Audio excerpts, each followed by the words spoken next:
Good evening, Australia. Good evening, America. Good afternoon, Australia. And welcome to everyone listening across the globe. Hello to everyone in Germany and Russia today. You are listening to the latest in our co-hosted show series called Complete Feng-Shui with Michele Castle. But before I introduce you to the lovely Michele, here's what you need to know. If you're listening live on LinkedIn, Facebook, YouTube, Twitch, or Twitter, please know that we have lovely Payo ready and waiting online to give you links, answer your questions, and point you in the right direction for any information that you may need about what we talk about today. If you miss these shows, you can always catch up on Binge Networks USA and the Toni TV channel app available on all smart TVs across the world. Now, as we've been doing for the rest of the shows this year, we are doing our Welcome to Country, and it's part of an international movement that acknowledges the special and important role Indigenous communities play in the development of a country's cultural identity. So, I respectfully acknowledge the people of the Yugambeh language region, the traditional owners of the land on which I broadcast, and I pay my respects to the elders, past and present, and all Aboriginal and Torres Strait Islander peoples here listening today. Now, my beautiful host, Michele Castle, is a Feng Shui and Chinese astrology practitioner. The metaphysical studies of these art forms are her passion. This is the first of a fortnightly series of shows where we are going to be exploring all the wonderfulness of Feng Shui and Chinese astrology. So a little bit about Michele before I introduce you to her. You may question what led a young mum of 3 towards such an obscure field. A roller coaster comes to mind as a perfect description of Michele's journey into Feng Shui and Chinese astrology. Any phenomenal period or experience of persistence or violence, ups and downs, as one fluctuating between prosperity and recession or elation and despair. So Perth is home to Michele, and she was raised by a builder and lived in Belair, Cobar, Bowen, and I can't remember the name of the other place. I'm so sorry. I'll ask Michele in a minute. Moving around meant Michele experienced the many different housing arrangements. She went from prestigious Belair in Perth to a home on stilts that rocked with the movement when you walked around. She had one home in particular that particularly stood out, and that was the home of Aunty Nikki. She worked in a furniture shop in the prestigious suburb of Subiaco, Perth, Western Australia. Her home decor was bursting with patterns, fabrics and textures, and Michele wanted one just like it and aspired to enter interior design.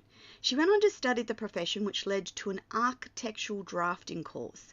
Michele was engrossed by the impact that design elements played within a home.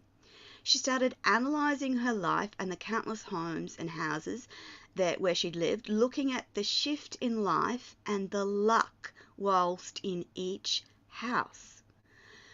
Flip forward more than 20 years and Feng Shui was brought to Michele's attention and rapidly gained momentum and interest in the West. Like many, she read lots about the subjects. Friends had their homes healed and her curiosity flourished. A Feng Shui consultant came to Michele's home with a pen in hand, and she followed this person around and as she instructed her on the colours, furniture, their placement and the symbolism around them within a home. Red needed to be removed from a wall, furniture directions needed adjustment, jade and kumquat plants were to be placed at doors, mirrors and pictures rehomed or rehung, and salt in certain spots. Crystals hung to redirect energy, and the list went on. The thought of a change of luck stimulated Michele's interest and desire. She was fascinated, and so was born Michele's Feng Shui and Chinese astrology journey. Now, today, Michele and I are going to start the series by talking about Feng Shui. Now, Michele, welcome to the show. I'm so glad to have you here. This is going to be a real adventure for me. You are going to be a delight for the audience to listen to. Welcome to the show, and I'm so glad to have you here. Hello. Hello, thank you. I'm very excited to be here, actually. I've been looking forward to this show series for an immense amount of time because Michele and I met at the end of last year, and she walked me through a couple of simple steps that completely changed the way my husband and I sleep at night, which is pretty important, hey? So we're going to be exposing some of those secrets here on the show each fortnight. But I want to start at the beginning. And I want to talk about your journey to Feng Shui Master Practitioner. And for a Western girl, it's kind of a strange career move because, let's face it, Feng Shui is thought of an Eastern art form. But you love it. So tell us why, Michele. I do actually. I really enjoy it. I think what I enjoy most is the change that I can actually bring to people's homes, like teaching them and educating them to empower themselves is very, very exciting. And this is a totally different platform to what most people would actually think.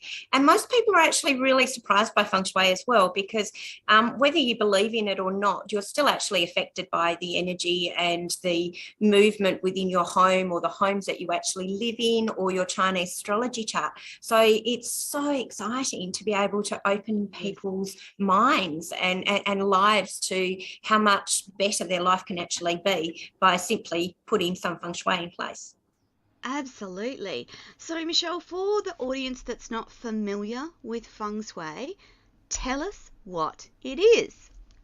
Well, it is actually the art and the manipulation of the energy within your home. So a lot of feng shui masters like to really make it quite difficult. My approach is very Western. I like to really simplify it so anybody can actually use it. It has actually been around for thousands of years. So initially it was practiced by the farmers, which is where Chinese New Year and the Hissa calendar comes from, because the farmers used to look at the mountains and they'd look at the placement of the water and they'd look at what was in their environment. So a lot of their stories actually came from the animals. So they looked at the dog and the rooster and the pig that was like in the farmyard, and the well, which was the water which sat in the middle of their home or their property. And from that, they would create placement. They would place their homes and their buildings according to making the most of the wind and the water. And feng shui actually means wind and water. So it's just naturally tapping into the environment that is actually around you. So it's really just reading the energy of somebody's home, reading the energy of somebody's chart, and then actually manipulating that energy and tapping into it so it makes the most for the environment for the occupant.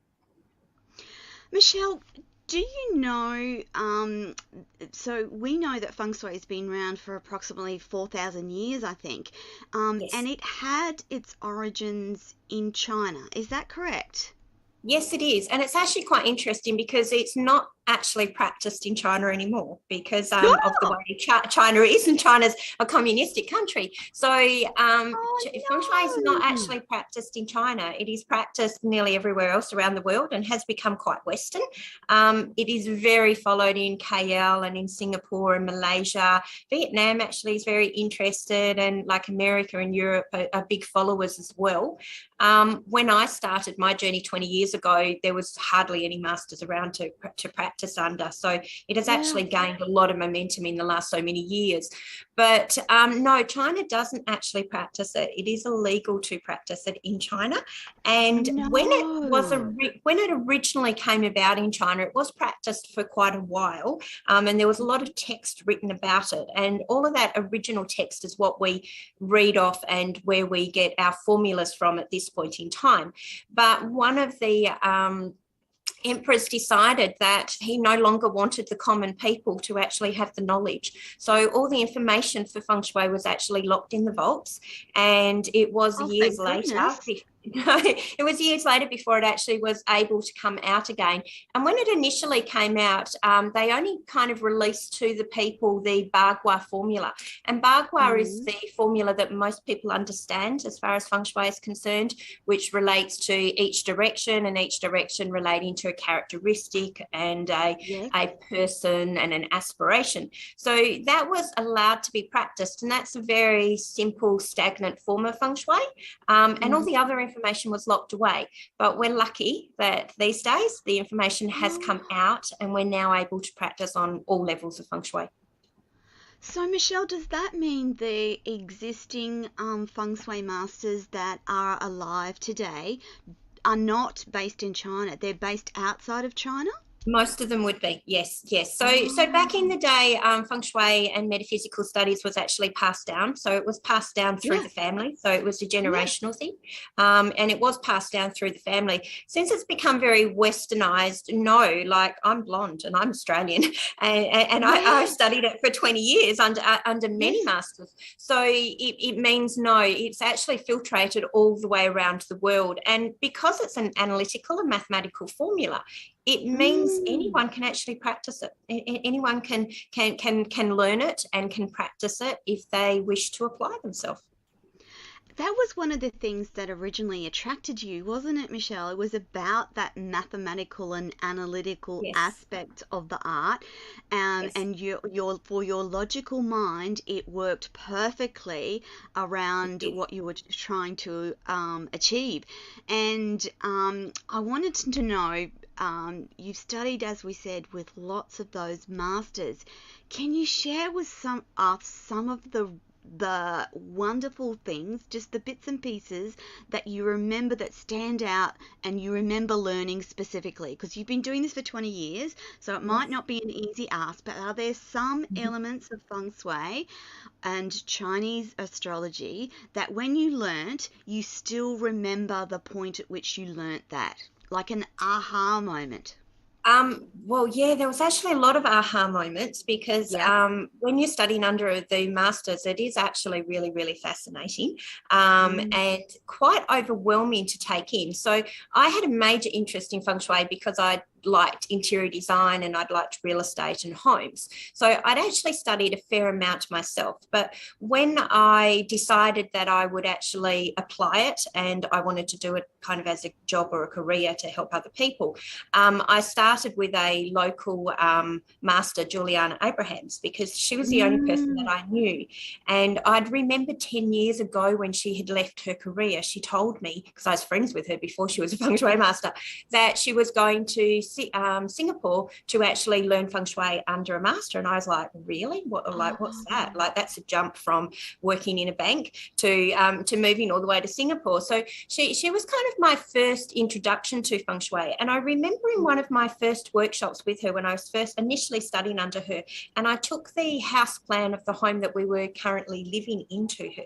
And she looked at me and she said, oh no, that house is bad Feng Shui. Like, I wouldn't live in that house. You need to move out of that house. And I kind of looked at her and said, oh no way. Like, there's no way my husband will ever move or sell from this home. Like, there must be a way that I can actually fix this. I didn't believe that there was actually homes that had bad Feng Shui. So my journey really kind of started from there. I ended up fixing the home and realized that it wasn't that the house actually had bad Feng Shui. It was just that the home had a story. And I truly believe houses pick people. People don't pick houses. So we have this idea that we have control over everything. But in fact, a house picks us. And I was meant to live in that house to actually start my Feng Shui journey. Otherwise, I wouldn't be who I am now without that particular home or that particular master. But once I had learnt all I could actually from Juliana, Raymond Lowe used to come to Perth and he used to come to Australia, and he is a beautiful master. He's so simple and kind within his approach. And I then took to studying under Raymond Lowe. But what was interesting was Raymond Lowe was he taught everything in Chinese characters. So if you didn't understand the Chinese Oh, characters, you were kind of at a little bit of a loss within the classroom of understanding what he said. And at the time I was wow. pregnant with my third child, so like my brain was totally muddled. Like I was having trouble concentrating on the best of days. And I actually said to a friend that was sitting next to me that was studying at the same time, she's like, oh, I'll take it home and I'll work it out. And I said, great, when you've worked it out, you come back and teach me. So that's how actually teaching it really started, because she then went back and worked it all out, and we kind of simplified it. And then as the years went by, we then actually started teaching it here in Perth, and the stories just continued. So yeah, there's kind of there's stories from all different masters. Then and then Joey Yap actually was based in Perth about 20 years ago as well. And I was lucky enough to study under Joey Yap in Perth in his early days. And I remember one day when I was doing Chinese astrology with Joey Yap, and we were talking about like elements and characteristics, and he kind of looked at us and looked at the class and said, well, for you to succeed, you have to actually look like your element. And I'm thinking, okay, great. So we have to look like our element. And he said, yes, for yang water to succeed, you have to be fleshy and fat. And I thought, right, okay, I'm yang water, I need to eat more cake. So from then onwards, I've kind of said, okay, well that's where my fleshiness now comes from, because I was determined to live and practice feng shui. So it was like cake now became my friend. That's the best story, Michele. That's really good. Yeah. So yes, we could talk on days just with master stories. Yes. Because they're all so unique, and I say to all my students that once you've learned from me, it's really important that you go and learn with other masters, because even though all the masters, we all teach exactly the same basics, because we all work from the same formula. So the basics are actually taught the same, but everybody brings something new to the table. And I think it's really important that you study under various masters, so that you get all the different viewpoints, and then you find what fits with you best. Like at different times, when I first did feng shui, I only did flying stars. Like I loved flying stars. I only did the flying stars, and I was only really interested in the house. And as time went by, I realized that no, I really needed to understand the metaphysical side, which was Chinese astrology. You can't fix a house without actually looking at the client and trying to engage and fix the occupant as well. And so that's how you come to practice the two art forms together, because of that. It was. Yeah, it was actually, well, I was kind of, my hand was forced slightly, because I was very enthusiastic about practicing feng shui. So a lot of feng shui is about practice. So anybody that is actually learning it or studying it, you need to actually go on site, and you need to be practicing it again and again, because you actually learn. I still learn things from homes now. I'll walk into somebody's home and go, oh, dear me, I forgot to do that in my home. Like I really need to address that. So you're continuously learning. But in the early days, when I was very enthusiastic about it, I had a mum from school, and she was actually my mother's group. And while we were at one of the morning teas, she was telling me about the bad luck that her and her husband had actually experienced. So they'd gone down, they'd lost a lot of money from a business point of view, and they actually had moved to a house, and her husband was painting the house and doing renovations. So I said, oh, look, let me feng shui it for you. Like, you need all the help that you can get. I will come and I will feng shui your property for you. So this was a big lesson to me, because I didn't actually charge her. I was doing it from the goodness of my heart. And I went and I advised the colours and the directions of her bed and everything that she needed to put in place within this particular home. And I went back about a month or 2 months later and to have a look at the home, because she rang me and said, oh, my husband's finished painting. Can you come and have a look at the home? So I went and I had a look at the home. And while I was walking around the home, I really noticed the disconnection between her and her husband. And I also noticed that she hadn't applied anything that I had told her. So she had painted rooms, colours that I hadn't advised on. She'd actually gone against what I had suggested. She even had her bedroom in a room that wasn't advisable for her.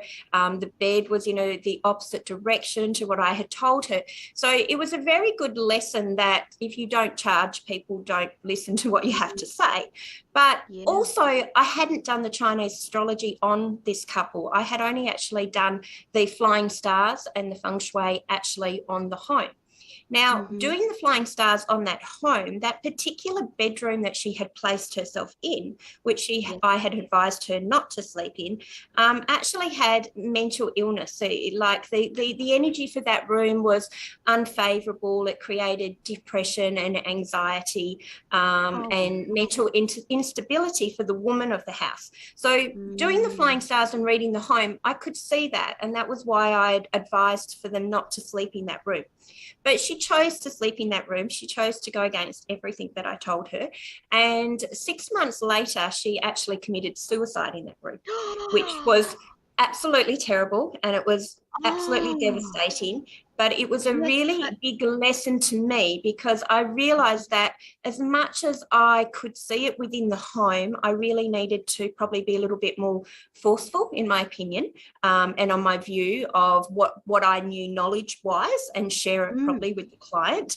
But also, if I had done her Chinese astrology, I would have been able to pick up a lot more about her individual chart, and then I would have been in a greater position to actually help that couple. So it was a very sad ending for that home, but in fact, it was a very sad ending for that home. But the man and his children survived and have been very successful. And unfortunately, that was just her luck. That was their destiny. But I couldn't quite see it. So feng shui can actually be very powerful. People don't realise the power that the energy actually does hold. Michele, when you're talking about flying stars, can you explain to the audience who may not be familiar with that terminology what you mean when you say flying stars? Okay, so what a flying star is, when I first learned Chinese astrology, I always took flying stars. And flying stars is actually just one level of feng shui. So feng shui is a multi-leveled art. So you start with looking at landform, and landform is the exterior environment outside of a home. And then you can look at bagua, which is a fixed level of feng shui, which looks at room placement and aspirations. And then a master level of feng shui is flying stars. Now, not all masters, many masters around the world do not practice flying stars. They call it, flying stars is just one term of it, actually. But flying stars is just a terminology to actually explain the energy. And it's reading the analytical point of view of where numbers are sitting within a home. So numbers sit from a base point of a flying star. A flying star map is actually formatted, and it's like noughts and crosses, really. And there's 9 flying stars. Each flying star has a different and particular meaning. So as an example, this year, the flying stars will fly over the whole world. They will fly over a particular country, a state, your property, and actually then right into your home. And you can actually narrow it down to and pinpoint within a room as well where the energy sits. So each flying star has a particular energy. So where the energy sits and the meaning of that flying star, that is the interaction that actually happens within that space. So at the moment, we can look at it from a world point of view. So for this year, we have the flying star 3, and the flying star 3 actually sits in the east. So if we look at the world map and we look at the east, that means China sits in the east. And if we look at the world map of Australia, the east is actually the ACT, Sydney, New South Wales, I suppose, the New South Wales and Queensland border within Australia. as we're in Australia, I'm talking about Australia, not America. But so the Flying Star 3 sits in those two pockets. Now, the energy of the Flying Star 3 and what the terminology kind of means to me is that the 3 represents anger, dissatisfaction. It can represent discord. Goodness. So that means if we look at New South Wales, and we've particularly got an election coming up, we've got a lot of anger, we've got a lot of dissatisfaction and a lot of discord.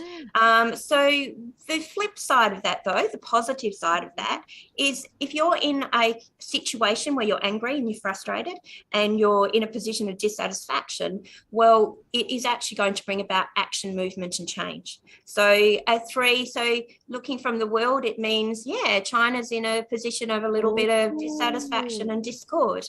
And we have the same here in the eastern states of Australia. So Fascinating. So each state, country and pocket within your home. So the same within your home this year, the east pocket of your home is going to be your angry point. So I can walk into any home and go, and once I know where the Flying Star 3 is sitting within your home, I go, right, this is your argumentative pocket. So if it's your kitchen, you would say, okay, take your conversations out of the kitchen. If it's their home theatre, I go, you know what, there's a lot of arguments over the remote in this room. And most women or homeowners go, wow, yeah, how did you know that? That's where they, or bedroom 3, whoever sleeps in bedroom 3, they're really argumentative.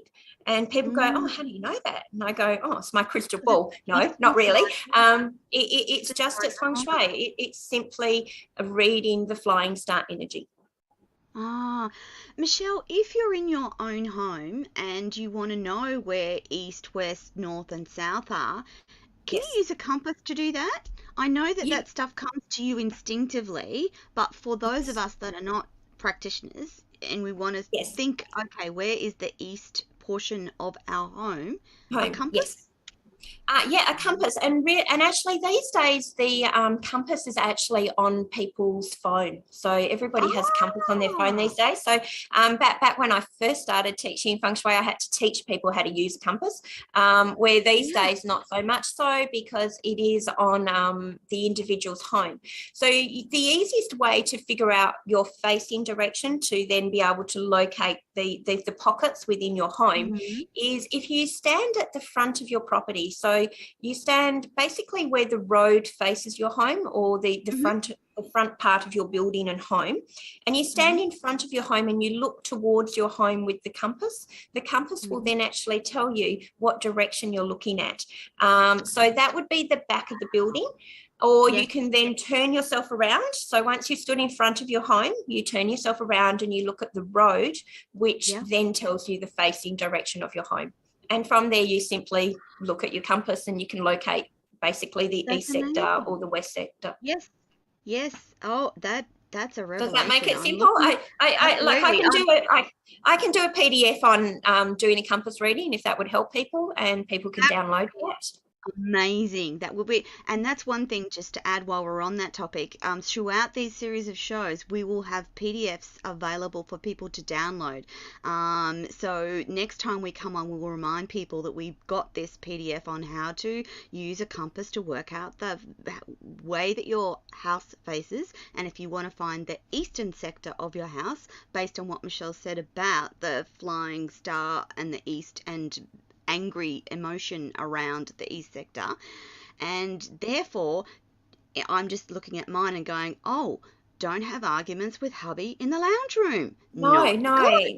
No, not, and particularly if it's in a bedroom, it's like, don't go to bed arguing. You can actually appease it. So the cure for the Flying Star 3, particularly just for this year, from an annual point of view, because Flying Stars is actually the only level of Feng Shui that we can forecast with that is time dimensional. So Chinese astrology and Flying Stars is time dimensional. It allows for the difference in time, where all other levels of Feng Shui, which is like landform and 8 mansions and Bagua and Qua directions, they're actually all stagnant forms of Feng Shui. So time dimensional is actually the most powerful, because that actually tells the story. It does. It changes from the hour to the day. So we have a flying star every hour, every day, every month, and every Oh year. my God. And And Michele, it, do you talk about this in your because you have a subscription to Complete Feng Shui. Do you I do. talk about those sorts of things in I do. So your in the monthly subscription, so the monthly yeah. subscription is a basically a 40-page document that Yeah. outlines the flying star energy for all 9 flying stars in all sectors for the month. So it Wow. enables you to really tap in and know exactly for the month where the flying star is sitting for that particular month. And it Yes. also gives an overview of all the Chinese astrology animals. So there's 12 of those. So because everything's a formula, so the flying star energy repeats every 9 days, and the Chinese astrology animals repeat every 12 days. And then the energy Oh, that we have this year was actually the same energy was in play 60 years ago. So if you want to do some research, you can look oh at my goodness. 1962. So if you research 1962, you will actually get a good feel of the energy and the What's way the gonna world will happen? actually perform this year, because 60 years ago, the Oh, same animal and the same energy was actually in place. But that's yes, the amazing. subscriptions are amazing. But I'm about to, by the 1st of March, I'm actually launching a new subscription, which is going Yes, to be yes, yeah, that'll be exciting. I That's know. actually a daily forecast subscription. So you can actually have the forecast for every day, for every Yeah. animal. And that goes very much into date selection as well, to Mm. whether it's a good day to have your hair cut, or whether you should be signing a contract, moving I was house, just going to hopping say, on a plane. in working with Michele, I've actually, she said, no, I can't do it that day. When we're talking about the scheduling for the shows, she's like, it has to be this day or this day. And it was fascinating just to go through that experience with Michele, just on a practical level, and go, that's not a good day to do XYZ. You're better off to do it on such and such a day. And I've been fascinated since the get-go with how that sits across the world. So there's And it's been, actually not sorry, Tony, to jump in, but it's not that you know, different. Yesterday there was a lot of talk. It was on the radio. I know in America it's today's date, where in Australia it yes, was yesterday's date. Was the 22nd of the second. 2202 2022. So Mm, that was actually a major day from a numerology point of view, but also yeah. from a feng shui point of view. That's quite a powerful day if we look at what the flying star 2 actually means as well. So flying stars and Chinese astrology is just a different way of looking at So it's it against still Western astrology. Yeah. so it's still got elements of, as you said, numerology, and the Mm. numerology around 22nd of the 2nd, 2022. There's similarities between feng shui, Chinese astrology. It was a powerful day for It was. meditation and intention setting and all of those things. And Yes. essentially, that's just a good way to remind you of some of the things that you should be doing anyway. That's right. Setting life's intentions, making sure that you follow through on certain things on certain days. It's just another way of looking at it, isn't it? Um, Michele, you've had some really profound experiences with your clients. So you mentioned about the unfortunate passing of one of your clients. What Mhm. about one of the really enriching and positive stories from working with your clients? Um, yeah, look, I have clients. I have a lot of clients that Mm. have followed me and been with me for a lot of years. Um, Yes. so, and I think if feng shui didn't work and it wasn't a benefit to them, they don't call you Mm. back the following year. No. Like if you don't make a difference to somebody's life, Yes. but they'll look elsewhere. So I it's really hard because it's really Yes. interesting, because often I'll pick out things that kind of aren't so nice, and that will actually change them. So I did have one client who was having trouble with her marriage, and we realized when I was feng shuiing her house, like her, she was leaning towards actually having an affair because she felt that she wasn't being noticed, she wasn't being seen. And when we looked at her home had two missing sectors. So it actually had the southwest corner was missing and the northwest corner was missing as well. So once I pinpointed that information to her and said, right, well, if the southwest section is missing within a home, the southwest relates to the matriarch, the woman of the house, energy, and it also relates to your love and your relationship luck. So if your southwest corner is missing in any home, it means that the woman of the house will have, to a point, unfavorable relationship luck. It's hard to find a spouse or a mate or a partner. But I also noticed in her home that they were in at the time, the northwest sector was missing as well. And the northwest sector is the sector of the patriarch, so the man of the house, which meant she was lacking in love and relationship luck. And it was because her husband was going away all the time because the northwest sector was actually missing. So on advice of that, to save their marriage, they worked it out and they actually sold that house promptly and moved to another house. And I think that was about 15 years ago, and they're still actually really happy. So they moved to a house that did have better feng shui, because once she was aware of that situation, she realized why she felt like straying. And it was, in that case, it was selling the home. But often you can actually remedy a home within the home. You don't always have to sell your home. There are many ways and many forms of symbolization that can be put in place to actually activate a southwest or a northwest pocket. And we will go into some of those as we go into further shows. There'll be some wonderful little tips rather, and hints about how you can make things work for you. So like as Michele said, you don't have to sell your house, but there will be some easy, straightforward, simple fixes that you can do that will make it function better for you and better for you as a couple, a family, better living space. Now, I want to just drop back into the Chinese astrology, and can you explain for the audience what is Chinese astrology and how does it differ from the more commonly thought of or known astrology that we might be familiar with?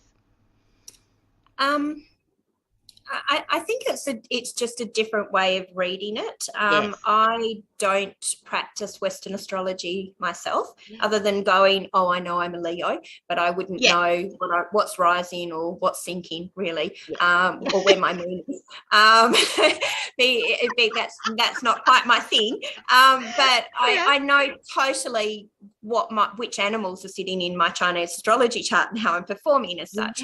So I think the power of Chinese astrology against Western astrology, I do believe Western astrology is probably plotted exactly the same. There must be a formula to it.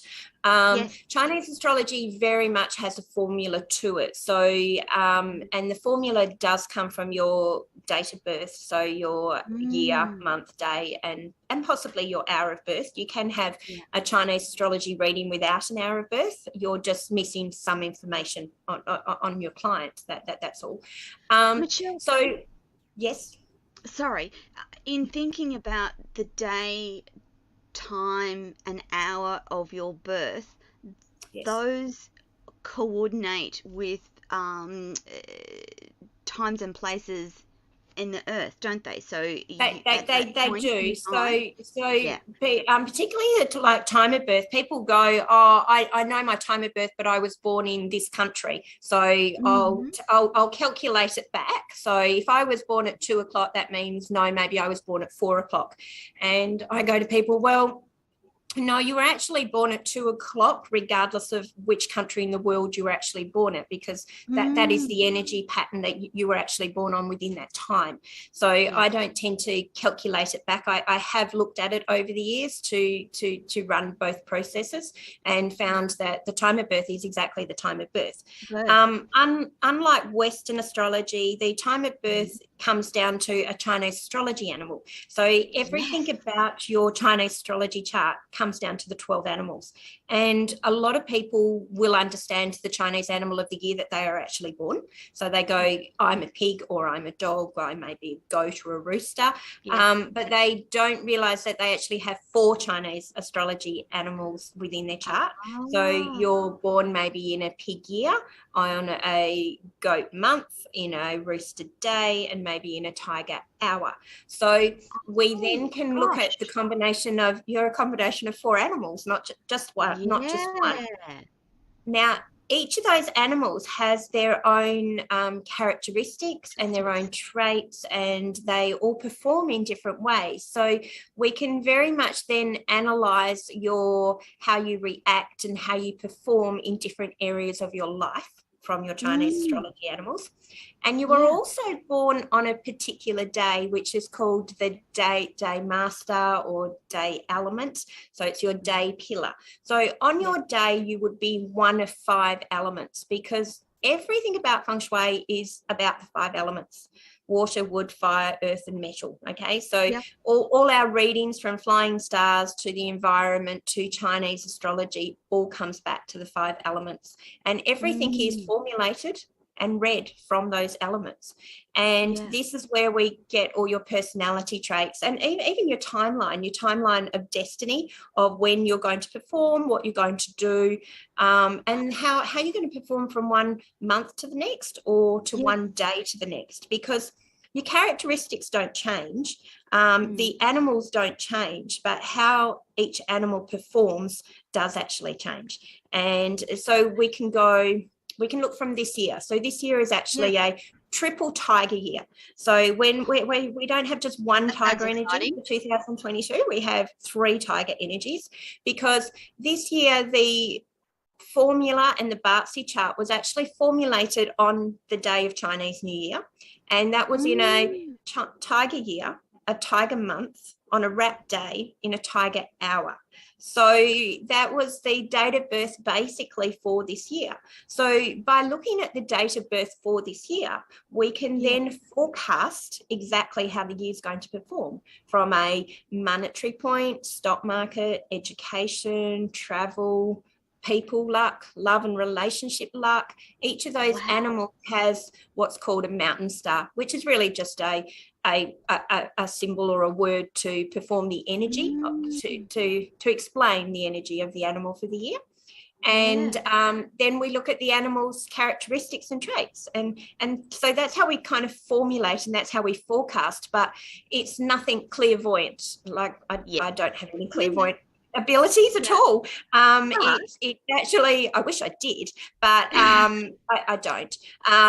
It's all very analytical, so it's really analytical and mathematical. It's understanding and reading.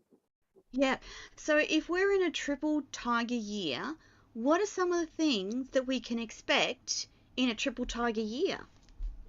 My daughter always tells me that I should be selling people hope. my job is to actually sell. Your job's to sell hope, Mum. You need to give people hope. And I go, well, hope is really lovely, and I would love to sell hope, but then I may not always be giving the correct information, because if I overly sell hope and it's a terrible year, people will then go, well, Michele doesn't know what she's talking about. So the tiger year is a tough probably year? lacking. We've started the year on a high with hope, but the tiger energy is actually very ferocious and really quite busy, because if you look at the tiger's not a pussycat. Like, the tiger's actually an untamed wild animal. And if we have 3 tigers within the chart, that means that the year is very fast moving. The tiger has a lot of wood energy in it, and wood is actually all about growth. So we have a lot of growth. So we're going to have a lot of growth within the environment, within the academic, with the logic, with the thought process of people. Life. with life generally, there's going to be growth. But tiger also is wood, and wood represents wind, which means our natural environment, we are going to actually have an increase in wind. So that may bring an increase in natural disasters, particularly in the second half of the year. Yeah, like cyclones, like tsunamis. So it brings in inclement weather. And then the tiger also has the element of water within it. So this year, water actually represents cash flow. So surround yourself with blue and water, because water is the element of cash flow and money for this year. But water is also very fast moving. Water can be like a tsunami. It can be like the waves of the ocean. So water changes direction, and once again is also an element that can't be contained. So I think this year, and the tiger is also a travel star. So we do have that major inclination of lots of travel. So the world will definitely open up, and there'll be a tremendous amount of travel, which is really good. Unless you're in Western Australia, of course, we'll still be slightly locked in. But we get to travel in our own state. But the rest of the world will get to travel. With so much travel, Western Australia. that can actually bring in accidents as well. So travel can also bring in increase in like road, rail, aeroplane accidents, because there's a lot of movement.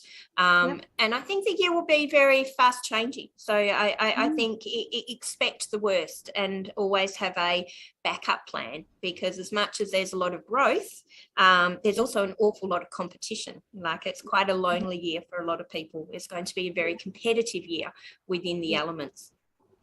And water's also emotion. Water's all about thoughts, feelings, and emotions. And I think a lot of the world is actually driven by fear. By fear, and water, that is one of the emotions of water. Water can be quite cold, so it can bring in the element of fear. Okay. And then I just had the thought of a big scary tiger fear that just crossed my mind as well, and there's 3 of them in this year.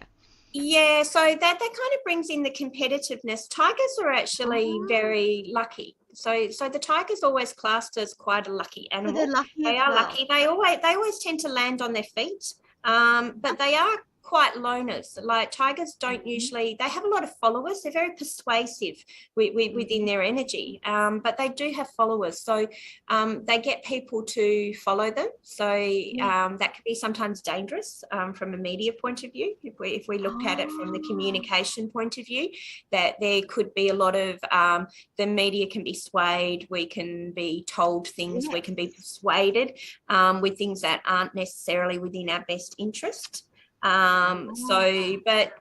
But tigers are really quite singular within their energy. So that does also bring in a slight tendency of people having to do things by themselves. So I think there'll be a lot of people looking within spiritually this year. They'll have to look at their values, at their goals, what's actually really important to them, because it's going to be a major year of change. 1962 was a major year of change. There was a lot of civil war. There was a lot of interaction. There was actually a West Side Story came about. The music industry was very prominent in 1962, but also there was a lot of war and unrest within the people. So I think that's very likely this year as well. I was just going to say, so we're seeing that unrest around China. We're seeing the unrest around Ukraine and Russia. We're seeing population unrest and protesting, and that makes complete sense then, doesn't it? If that's the energy of the year.